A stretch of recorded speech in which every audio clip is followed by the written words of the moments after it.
निमंत्रण में मतलब रहता है हम लोगों का बुलावा। और उसमें ऐसे कहाँ रोज भोज हो रहे हैं यार, कहाँ रोज भोज हो रहे हैं? कोई वृंदावन धाम थोड़ी है।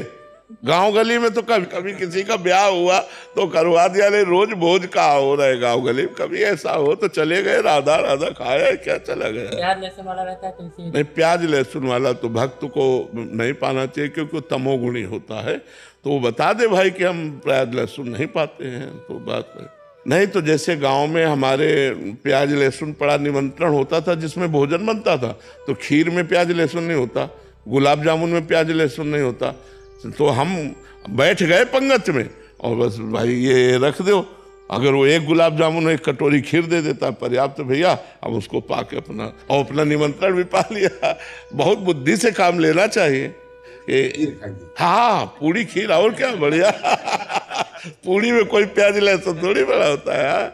बिल्कुल ऐसे ही चाहिए, ऐसे ही चाहिए। मान लो हम टेबल में बैठे हैं, अब होटल वाले का है दोनों चीज परोस, तो हम अपने टेबल में रोटी दाल खा रहे हैं, वो यहाँ मांस खा रहा है, हमें कोई परेशानी नहीं। भैया तुम्हारा तुम्हारा भोजन, हमारा हमारा भोजन, हमको अपने काम से मतलब। राधा राधा राधा। हम पृथ्वी थोड़ी बांट लेंगे, ऐसे मेज नहीं बांट लेंगे। हमारे सामने आ गए, हम अपना पा रहे हैं, राधा राधा राधा। तुम जो पा रहे हो हम देख ही नहीं रहे, समझ ही नहीं रहे। संसार में जीना है तो ऐसे चलना पड़ेगा, अपने को छुपा के और अपने को संभाल करके चलना होता है। हम गलत नहीं करेंगे, आपको जो खाना पीना हो वहीं खाए पिए, हमें कोई परेशानी नहीं। वहीं खाए पिए, हमें कोई परेशानी। हमारा लक्ष्य होना चाहिए कि नहीं खाना पीना, बस उतना भाव। कभी कभी लगता है कि हम सामने वाले को सुधार देंगे, नहीं सुधार पाओगे।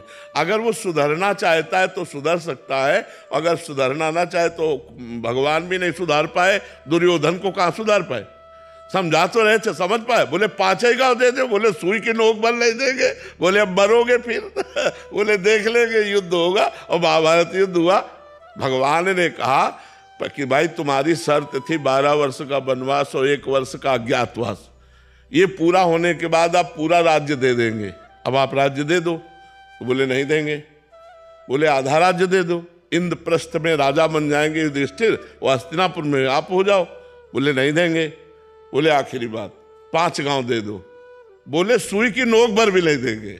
भगवान समझा पाए उसको? अगर नहीं समझना चाहता सामने वाला तो भगवान जगत गुरु श्री कृष्ण नहीं समझा पाए, हम तुम तो उनके अंश हैं, हम कैसे समझा पाएंगे? राधे राधे महाराज जी। महाराज जी, मुझे गुस्सा बहुत आता है। उस स्थिति में सामने वाले को उल्टा सीधा कह देती। कुछ समय पहले पति के गलत व्यवहार से क्रोधित होकर मैंने नहीं, उसे बोल दिया। गुस्सा किसी का भी मंगल नहीं करता, ना अपना मंगल करता है ना दूसरे का मंगल करता है। गुस्सा में अपनी भी हानि होती है, हृदय जलता है। और क्रोध से गलत शब्द निकल जाए तो सामने वाले का हृदय जलता है। हमें लगता है जिस समय गुस्सा आवे उस समय मौन रहना चाहिए, दोनों दांत ऊपर नीचे के कस के दबा के, बोलना नहीं, बोलना नहीं। अगर बोले तो गड़बड़ हो जाएगा, नहीं बोलना, और वहां से हट जाए। नहीं तो गलत शब्द, चुभने वाले शब्द और मारपीट, ये सब गुस्सा में हो जाता है। तो हमें लगता है गुस्सा ना करे तो ज्यादा अच्छा है। पति को कह दिया तुम भोगोगे, अगर राम नाम सत्य है तो तुम पक्का भोगोगे। तो मतलब तब से भजन भी रुक गया और डर भी हो गया पति के प्रति की कुछ ना हो जाए इनको। हाँ, नहीं, ऐसा नहीं कहना चाहिए, क्योंकि तुम्हारे राम तुम्हारे पति हैं। पहले तुम ही गलत हो, अपने राम को गलत साबित कर रहे हो। पति मेरे लिए भगवान होना चाहिए, पत्नी मेरे लिए अर्धांग होना चाहिए, तभी गृहस्थी चलती है। अब पति को अगर तुम भगवत भाव से नहीं देखोगे या पत्नी को आप अर्धांग भाव से नहीं देखोगे तो फिर परस्पर बैर हो जाएगा, फिर ठीक नहीं रहेगा। फिर कलह, अशांति, लड़ाई झगड़ा, वो गृहस्थी नरक बन जाती है।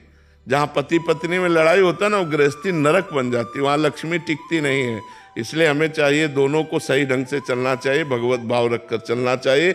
जब गुस्सा आवे तो चुप हो जाना चाहिए, गलत नहीं बोलना चाहिए। हाँ जी, मैं ऐसे कुछ गलत नहीं करती, वो छोटी छोटी चीज़ों पे मतलब कभी कभी ऐसा होता है कि बहुत ऐसा नाराज हो जाते हैं। छोटी छोटी बातों में सहन करना सीखे। छोटी छोटी बातें ही बड़ा रूप ले लेती हैं, छोटी छोटी बातों में ही बड़ा उपद्रव होने लगता है। हम उसे छोटा ना समझें, चिंगारी को छोटा ना समझें। अगर फूस मिल गई तो वो ज्वाला बनने में देर नहीं लगेगी। क्रोध रूपी चिंगारी बहुत बड़ा अहित कर सकती है, इसलिए हमें क्रोध रूपी अग्नि को शांत रखना है। नाम जप करो, जब क्रोध आवे दांती पीस लो कि मुझे मौन रहना, बोलना नहीं है, हट जाओ वहां से। जो उपाय आपको करना हो करो, पर क्रोध ना करो, क्रोध करने से हानि है। जी मुझे लगता है कब तक सहें, मतलब गलत नहीं है तो फिर भी बार बार नाम जब करोगी तो ये भी बात खत्म हो जाएगी, कब तक सहो। हंस के, उनका स्वभाव ऐसा है, उनका स्वभाव ऐसा है, भगवान ने उनको स्वभाव ऐसा दिया है, ऐसी भावना करके शांत हो जाना चाहिए। हम सत्संग सुनते हैं, हम भजन करते हैं तो हमको शांत हो जाना चाहिए। वो सत्संग नहीं सुनते, भजन नहीं करते तो उनका ऐसा स्वभाव है, ऐसे चलना चाहिए। बहुत प्यार भरा जीवन व्यतीत करना चाहिए। सोनिया जी पानीपत से। राधा वल्लभ श्री हरिवंश। श्री हरिवंश महाराज जी। महाराज जी, अक्सर प्रतिकूल समय में किसी के पास जाएं तो वो उपाय में टोटका पूजा आदि की सलाह समाज को देता है, तो परंतु नाम जप और भजन पर वो विश्वास नहीं बनता, ना कोई नाम जप और भजन की सलाह मानता है। महाराज जी, सभी का ध्यान टोटका आदि में ही रहता है कि जल्दी लाभ मिल जाए। अरे काहे को फालतू की बातों में समय बर्बाद करोगे? भगवान का नाम सर्व मंगलमय है। भगवान की शरण में होने पर, भगवान का नाम जप करने से जो प्रारब्ध दुख है वो भोगने की सामर्थ्य आती है और नए पाप नष्ट हो जाते हैं, पाप करने की इच्छा का नाश हो जाता है, जीव का परम मंगल हो जाता है। इन टुटका फुटका से कुछ नहीं होता। अरे भगवान की कथा करो, भगवान का नाम कीर्तन करो, भगवान की महिमा का गान करो। सब जीव माया से भूला हुआ है, इसीलिए सब कोई सलाह थोड़ी भगवान के नाम की देता है। ये बहुत भूल है, इधर उधर करने से कुछ नहीं होता।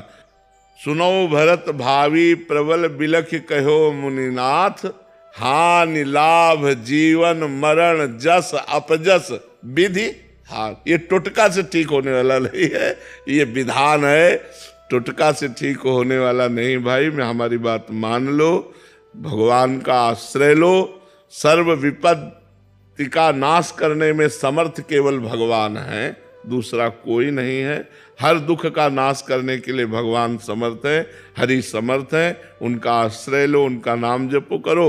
अगर भाई किसी को टुटका से फायदा मिल जाए तो आपके पुण्य से उसका लाभ मिला है, ना कि टुटका से। जैसे आपकी भावना बनी, आप यहाँ आए और आपका कोई काम बन गया, तो आप आए, ये आपका पुण्य हुआ, तपस्या हुई ना। आप मेहनत कर कर आए, घंटों खड़े रहे, दर्शन किए, तो उसके फल रूप में आपका काम बन गया। वो हमसे थोड़ी बना, वो आपकी साधना बनी, तब आपका काम पूरा हो गया।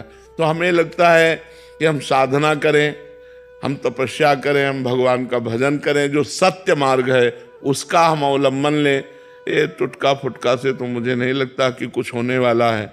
और टुटका कहते किसे हैं? क्या टुटका होता है? चौराहे पे नींबू रखो, फिर उसकी चार और फिर पीछे को फेंको। काला भूत हो घर के आगे टांग लो, नजर ऐसा चप्पल टांग लो। इस सब से कुछ नहीं होता है। भगवान का देखो, विभीषण जी लंका में है, राम नाम अंकित गृह, भगवान का नाम अंकित है दीवाल में, भगवान का नाम। ये नहीं जूता चप्पल टांगने नहीं, राम नाम अंकित गृह शोभा। घर की शोभा क्या है? भगवान का नाम पहले लिखा होता था दरवाजे पे अतिथि देवो भव, अब लिखा होता कुत्ते से सावधान, नहीं लिखा था। अब कलयुग का प्रभाव बढ़ गया है अलग अलग। तो हम तो कहते हैं अगर आपका श्रद्धा विश्वास बने हमारी बात पे, तो भगवान का नाम लो। नाम लेत मंगल दिशि दशहु, दसों दिशाओं में मंगल होगा। हरि स्मृति सर्व विपद विमोक्षण। जहां आपको लग रहा हो कि अब अमंगल होने वाला है, पुकारो मंगल भवन भगवान को, हे हरि, हे भगवान, हे करुणामय, मुझ दीन की बात सुन लो, मेरी रक्षा कर लो। भगवान मंगल करेंगे। ये नींबू और ये घोड़े की नाल और ये इधर उधर की चीजें रक्षा नहीं करेंगी। ये सब प्राकृतिक नाशवान वस्तुएं हैं, हमें इन पर तो विश्वास नहीं है, हमें विश्वास नहीं है। आपको हो तो धन्यवाद, आप कीजिएगा, और जब आपको उससे लाभ ना मिले तो फिर भगवान का नाम लीजिएगा। अगर हमारे प्रारब्ध में किडनी भोग लिखा है तो त्रिभुवन में कोई पैदा नहीं हुआ कि इसे ठीक कर दे, और इसे ठीक होना लिखा है तो त्रिभुवन में कोई नहीं कि इसे बिगाड़ सके। देखो भगवान चलाना चाह रहे हैं तो ऐसी स्थिति में भी प्रवचन हो रहा है, एकांतिक वार्ता हो रही, सब हो रहा है। और अगर भगवान न चलाना चाहे तो चाहे जितनी किडनी बदल लो सब इन्फेक्शन हो जाएगा, फेल हो जाएंगी। हमें लगता है भगवान से बढ़कर कोई नहीं है, तो हमें भगवान की आराधना करनी चाहिए। जितने देवी देवता हैं सब भगवान के ही स्वरूप हैं। आराधना करो, पाठ करो, भगवान के नाम से दूसरों को दान करो, दूसरों गरीबों की सेवा करो, ये तो मेरी समझ में आता है। लेकिन और अन्य बातें सब समझ में आती। महाराज जी आजकल मानसिकता ऐसी हो गई है कि हमें कुछ ना करना पड़े, जो काम करे अंगूठी करे, जो काम करे नींबू करे, मतलब हमें कुछ ना करना पड़े। हम नाम जप करेंगे तो हमारा चिंतन, हम विषय भोग भोगें, हम जैसा हम चाह रहे हैं वैसा हो, या तो आप हमारे लिए हवन करें पर हम सुखी हो जाएं। ऐसा नहीं हो सकता। निज कृत कर्म भोग सुनवाता, शब्द पर आओ, निज कृत, आपका किया हुआ कर्म ही आपको सुख दुख प्रदान करेगा। दूसरे का किया हुआ कर्म आपको सुख दुख नहीं प्रदान करेगा। आप पैसा रुपया नाना प्रकार की भोग सामग्री एकत्रित कर सकते हो, लेकिन सुख शांति नहीं, वो केवल परमात्मा में ही मिलेगी। यदि परमात्मा का चिंतन नहीं करते हो तो आप सुखी नहीं हो सकते, आप शांत नहीं हो सकते, चाहे जो कुछ इकट्ठा करके देख लो। तो भगवान की ये सब लीलाएं मायाकृत हैं। हम तो सबसे यही कहते हैं कि भगवान का नाम जप करो, भागवत कथा सुनो, भगवान की चर्चा सुनो, नाम कीर्तन करो, दूसरों का उपकार करो, तुम्हारा मंगल हो जाएगा।